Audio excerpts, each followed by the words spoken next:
Assalamualaikum warahmatullahi wabarakatuh. Halo pemirsa Banten TV. Senang sekali saya Asep Mulyana dapat menyapa kembali Anda dalam podcast Banten TV bersama DPRD Provinsi Banten. Yang pada kesempatan kali ini saya akan mencoba membahas terkait ASN di Provinsi Banten di era digital. Yang mana pembahasan saya pada kesempatan kali ini akan memfokuskan kepada kompetensi ASN jadi kunci pelayanan publik di Provinsi Banten. Yang memang sudah kita tahu bahwasanya di tengah perubahan zaman yang semakin cepat ini, tuntutan terhadap ASN juga semakin tinggi. ASN tidak hanya harus memahami tugas dan aturan, tetapi juga harus mampu beradaptasi dengan perkembangan teknologi, memiliki kemampuan digital, meningkatkan kualitas pelayanan, serta terus mengembangkan potensi dan kompetensinya. Nah, pertanyaannya, sejauh mana peningkatan kompetensi ASN di Provinsi Banten ini telah dilakukan? Dan yang tidak kalah penting, bagaimana memastikan peningkatan kompetensi tersebut berdampak langsung terhadap kinerja ASN dan kualitas pelayanan publik.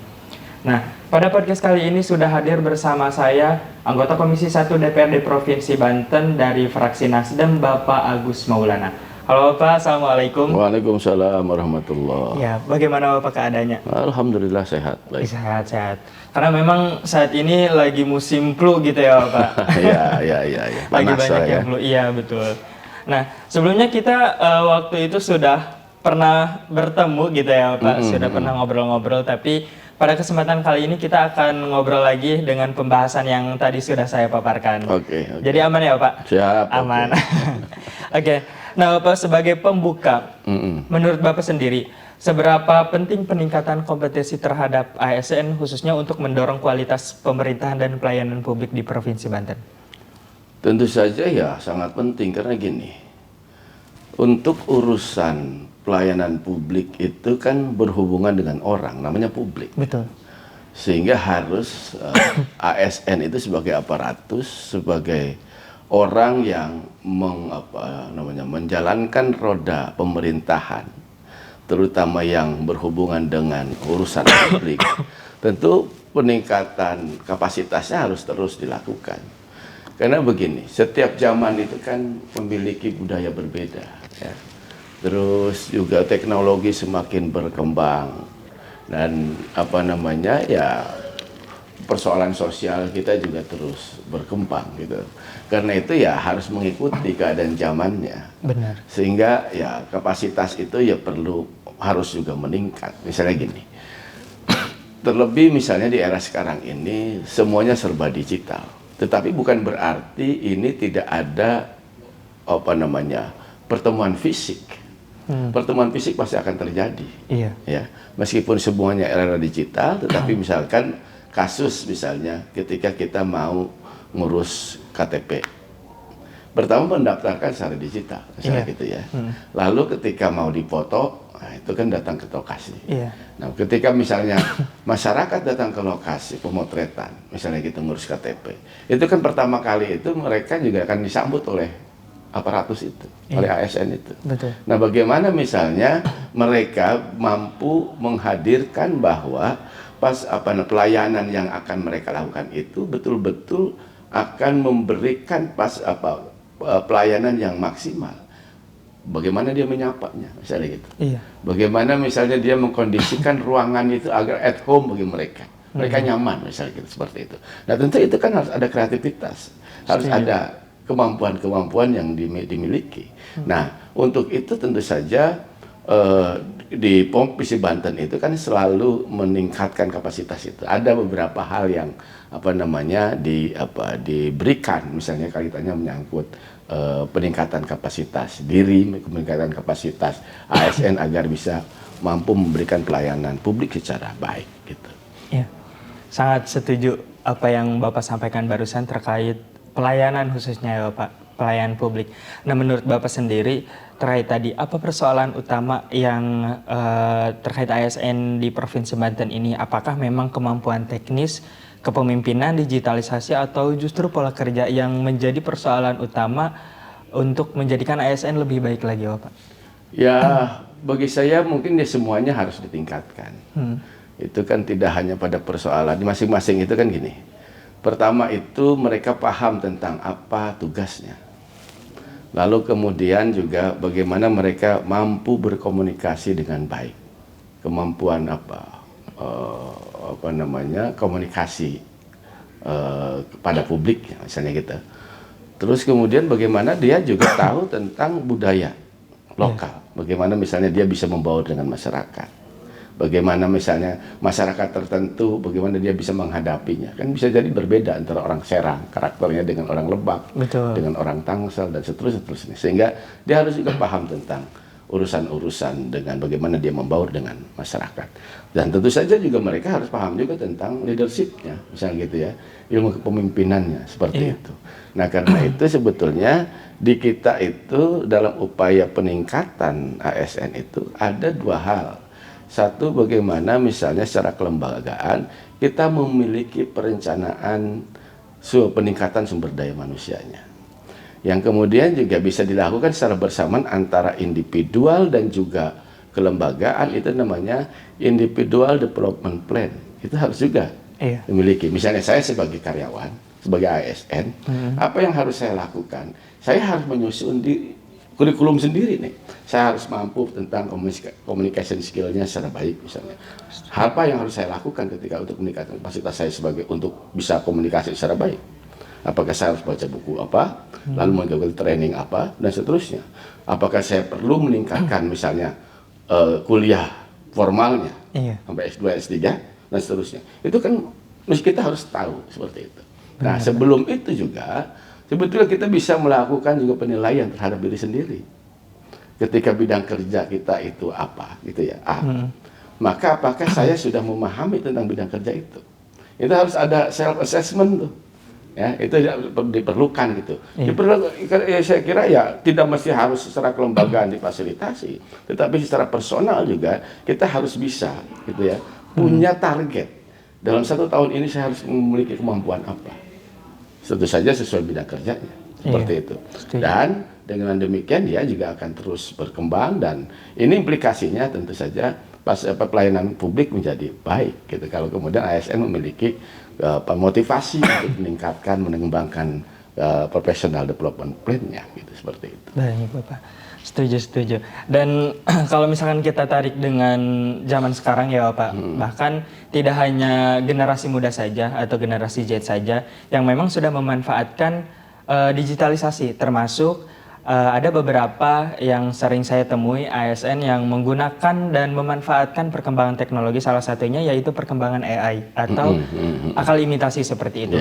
Nah, menurut Bapak sendiri, kompetensi apa yang wajib dimiliki ASN untuk menyelaraskan antara pelayanan ASN dengan perkembangan AI tadi? Ini sebetulnya gini ya, yang kaitannya di Provinsi Banten itu untuk meningkatkan kapasitas ASN itu ada namanya BPSDM, Badan Pengembangan Sumber Daya Manusia. Dalam hal ini ya ASN itu. Nah, sekarang ini kalau tidak salah ya bulan-bulan ini sudah merilis ada 7 kegiatan kalau tidak salah, 7 training yang akan diberikan kepada ASN. Saya sudah mencatatnya. Yang pertama adalah pelatihan personal branding ASN, gitu ya. Jadi dia tidak hanya pada persoalan untuk pencitraan diri, pencitraan dalam bukan di kamera, di medsos, tapi juga kapasitasnya ditingkatkan, gitu ya, seperti itu. Lalu kemudian itu tadi urusannya dengan di pemerintahan di sektor publik. Kemudian pelatihan petugas pendataan wajib pajak air permukaan. Nah, ini juga perlu dimaksimalkan nih. Kan ada ada 5, kalau tidak salah 5 mata pajak pokok gitu ya, yang menjadikan sumber pendapatan provinsi. Salah satunya adalah pajak air permukaan.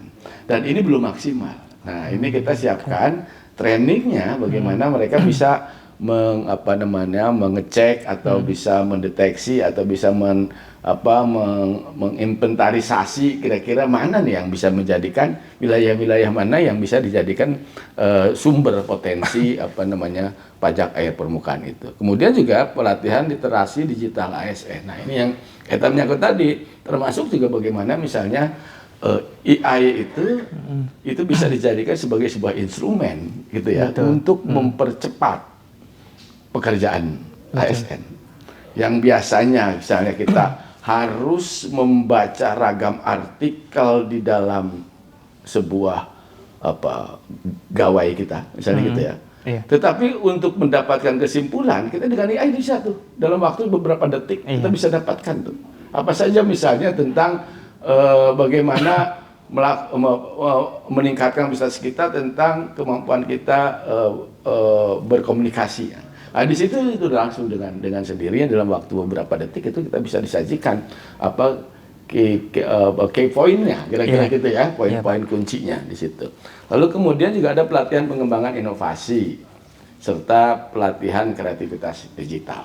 Nah, sehingga ini sebetulnya BPSDM sudah menyiapkan menu itu. Betul. Untuk meningkatkan kapasitas ASN. Tujuannya apa? Tentu saja ya untuk bagaimana pelayanan publik jadi lebih maksimal, dan juga kita targetkan agar pendapatan juga gitu ya itu bisa jauh lebih tinggi, sehingga kalau sudah pendapatannya tinggi kita misalnya lebih dituntutkan kreativitas baru dari ASN.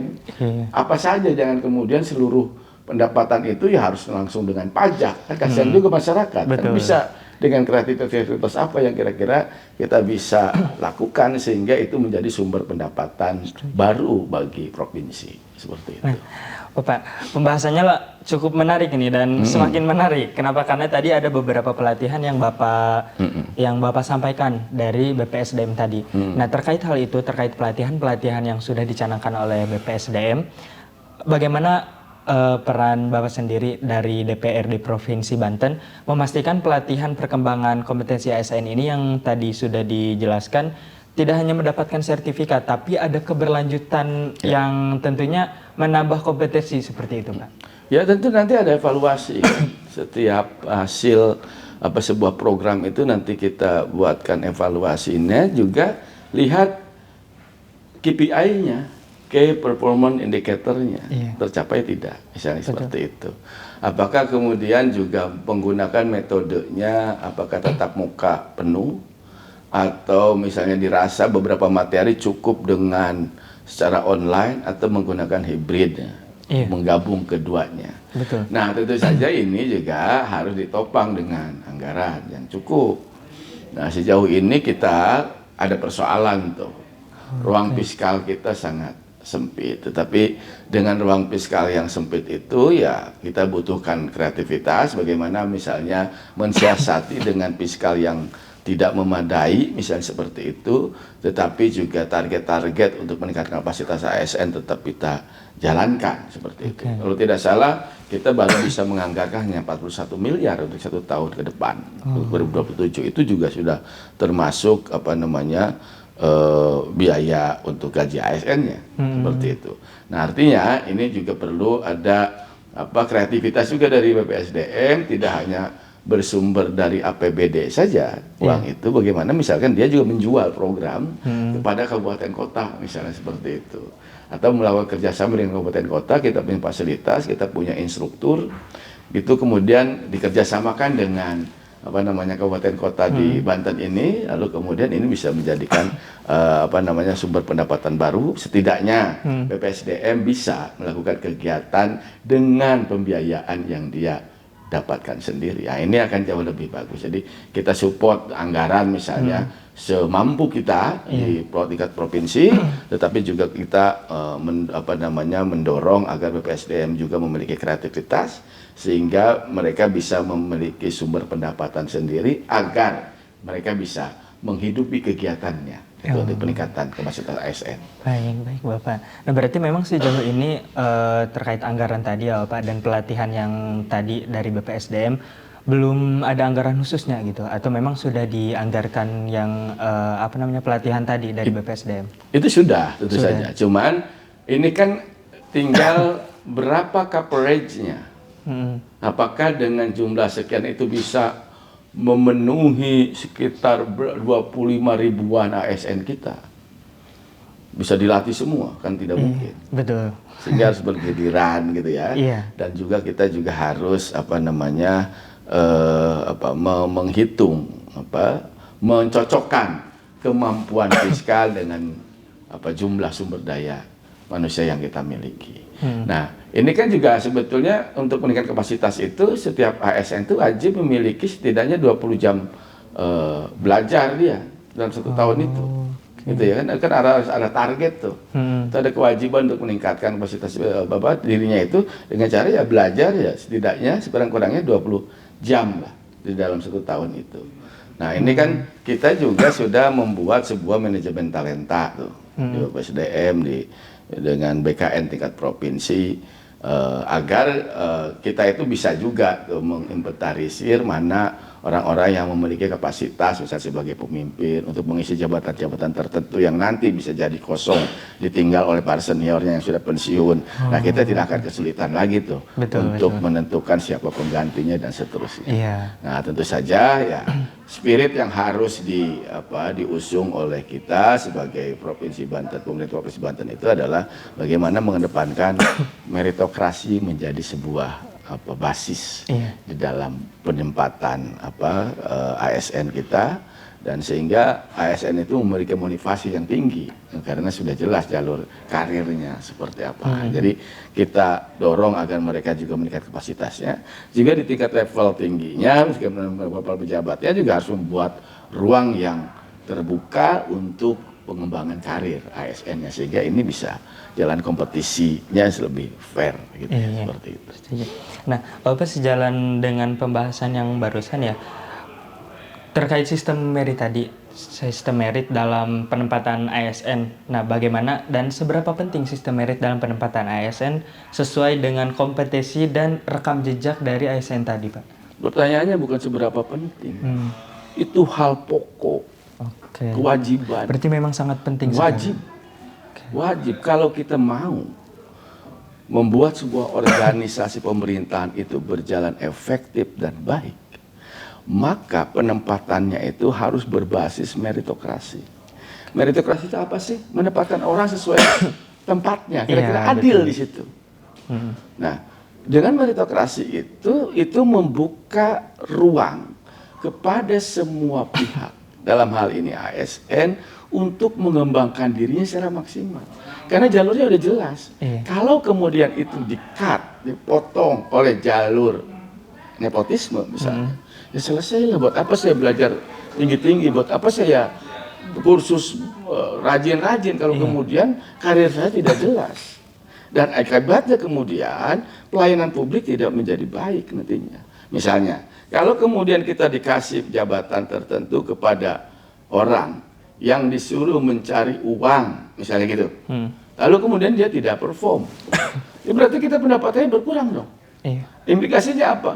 ASN juga akan kesulitan dapat tunjangan kinerjanya, bisa jadi dipotong karena kurang misalnya biayanya, banyak hal. Dan kemudian kalau kemudian ASN-nya gajinya juga pas-pasan, tukinnya tidak ada, apa implikasinya? Kerjanya tidak akan maksimal. Sehingga mereka juga, yang masyarakat, yang rugi siapa? Masyarakat sendiri. Ya sekarang dengan tukin yang cukup aja banyak keluhan misalnya gitu dari masyarakat gitu. Apalagi kalau tukinnya tidak maksimal gitu, tidak disiapkan gitu. Nah, Bapak, terakhir mungkin ya untuk mengakhiri perbincangan kita, memang sebenarnya kalau misalkan dilihat dari pembahasan tadi banyak yang ingin saya tanyakan, tapi mungkin barangkali karena durasi waktu yang sudah kita sepakati akan saya tanyakan setelah ini. Aman ya, Bapak? Aman. Nah, terakhir, apa dorongan dari DPRD Provinsi Banten dari Bapak sendiri agar kedisiplinan ASN di Provinsi Banten khususnya meningkat seperti itu, Bapak? Dan boleh harapan Bapak mungkin kepada ASN di Provinsi Banten? Silahkan, Bapak. Kebetulan kan di Komisi 1 itu ada mitranya itu dengan BKD dan juga dengan BPSDM. BKD itu kira-kira hubungannya kaitan menyangkut promosi demosi gitu ya, dan kedisiplinan. BPSDM itu misalnya untuk urusan peningkatan kapasitasnya, kira-kira di situ. Digemblengnya di situ di BPSDM. Tapi nanti urusan disiplinnya nanti di BKD. Nah, kebetulan itu mitra kami, sehingga kami juga rutin tuh melakukan rakor dengan mereka untuk mengecek sebetulnya program-program yang dijalankan seperti apa, termasuk juga dalam urusan bagaimana kami misal bekerja sama dengan mereka agar kita juga fight, tidak kebetulan saya juga di Banggar, untuk bagaimana misalnya mereka juga mendapatkan pembiayaan yang cukup untuk kegiatan-kegiatannya, sehingga dengan pembiayaan yang cukup itu dan memadai kira-kira gitu, mereka bisa melakukan program-program perencanaan program yang sudah disiapkan itu bisa dieksekusi dengan baik. Nah, dengan demikian tentu saja harapan saya pribadi misalnya gitu sebagai warga Banten gitu, ya karena ASN itu sebagai ujung tombak dalam hal pelayanan publik, maka tentu saja ASN itu harus memiliki motivasi bagaimana untuk meningkatkan kapasitas dirinya. Nah, di dalam era digital ini untuk meningkatkan kapasitas itu tidak harus perlu kita datang ke sebuah lokasi training. Kita bisa menggunakan gadget kita di rumah, kapanpun, dimanapun. Itu bisa meningkatkan kapasitas diri kita. Benar. Itu di YouTube udah banyak sekali tuh. Cara sesi-sesi tentang bagaimana meningkatkan diri kita, bagaimana meningkatkan skill komunikasi kita, bagaimana kita meningkatkan kemampuan kita di dalam dunia digital misalnya, bagaimana memahami tentang AI itu seperti apa, bagaimana cara kerjanya. Bahkan dulu itu kalau kita misalnya bikin sheet di dalam Excel itu kita harus belajar lama, sekarang itu sudah ada tuh panduannya bagaimana misalnya membuat tabel secara cepat dan seterusnya. Artinya kita sudah disuguhkan ragam pengetahuan dan keterampilan yang banyak itu di dalam sebuah sumber, hanya tinggal satu, kitanya memiliki dorongan untuk meningkatkan skill kita.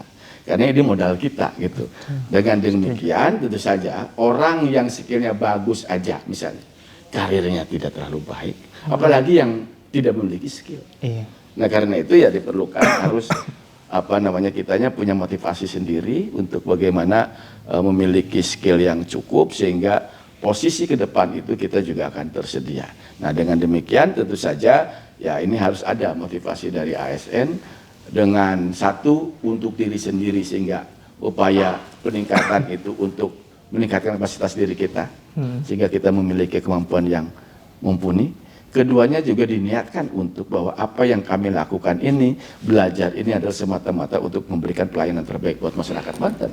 Kalau itu tumbuh dalam diri ASN, insya Allah ke depan Banten akan jauh lebih maju. Saya kira itu. Baik Bapak, terima kasih banyak untuk penjelasannya dan sejauh ini memang yang saya tangkap tidak akan berjalan kalau memang misalkan itu dari luar diri kita, tapi harus dimulai dari diri kita terlebih dahulu. Dan terima kasih banyak Bapak untuk hari ini, untuk perbincangan hari ini isinya daging semua. Amin, mudah-mudahan. Iya Pak. Dan terima kasih banyak juga kepada pemirsa Banten TV yang sudah menyaksikan perbincangan kami pada kesempatan kali ini. Semoga harapannya ke depan kita bisa berbincang-bincang lagi Bapak. Amin. Di podcast Banten TV tentunya bersama DPRD Provinsi Banten. Dan saya Asep Mulyana pamit undur diri beserta tim Banten TV. Wassalamualaikum warahmatullahi wabarakatuh. Waalaikumsalam warahmatullahi wabarakatuh.